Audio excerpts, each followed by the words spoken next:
Hello everyone, আসসালামু আলাইকুম। শুভ দুপুর। তো আজকে সকালে আব্বু আমাদেরকে না জানিয়েই চলে এসছে।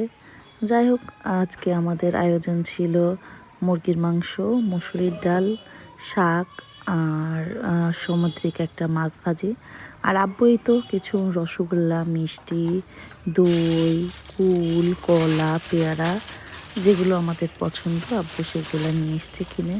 তো এই তো একসাথে আমরা বসে খাওয়া দাওয়া করেই আমরা বিকালে আমি একটু গাজরের হালুয়া করতে চেয়েছি। তো আমি তো এটা পারি না, এই জন্য সেজ ভাবিকে ডাকলাম যে আমাকে একটু গাজরের হালুয়া করে দেন। সে বলল যে তুমি গাজরটা কুচিয়ে রাখো। তো আমি আমার মেয়েকে দিয়ে গাজরটা কুচিয়ে রেখেছিলাম। আর এইভাবে গাজরের হালুয়াটা করলে স্বাদটা এত অসাধারণ হয়, আমি এর আগে কখনোই এত সুন্দর গাজরের হালুয়া খাইনি। আর এই গাজরের হালুয়া করাটা অনেক ইজি ছিল, খুবই কম সময় লেগেছে। আমি অন্যদেরকে দেখেছি এটা পাটায় বেটে বা ব্লেন্ডারে বেটে করে মিহি করে। আমি মনে করি এইভাবে কুচিয়ে মিহি কুচি করে আপনি যদি গাজরের হালুয়া করেন, সেটার স্বাদ হবে একদমই আলাদা এবং সময়টাও অনেক কম লাগবে।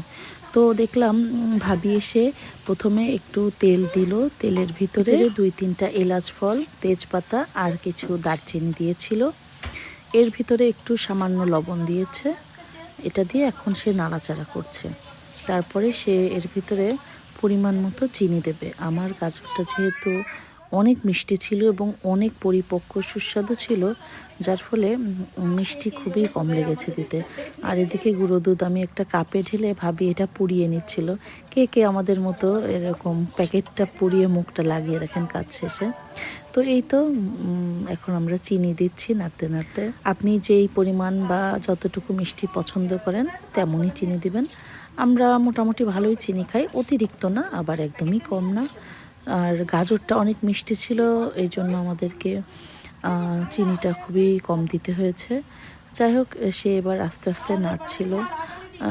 এটা আপনাকে নাড়তে হবে অনবরত, নইলে নিচে লেগে যেতে পারে।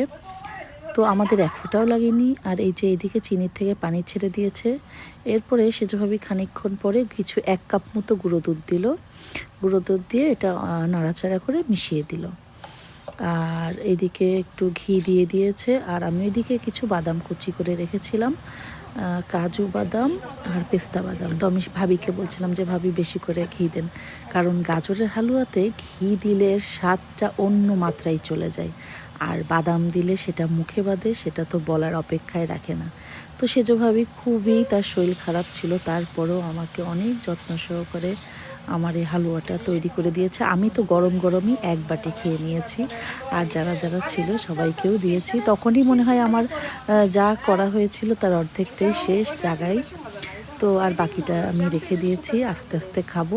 আর আমার এই পদ্ধতিতে আপনিও গাজরের হালুয়া করে দেখতে পারেন, অসাধারণ লাগবে। আল্লাহ হাফেজ।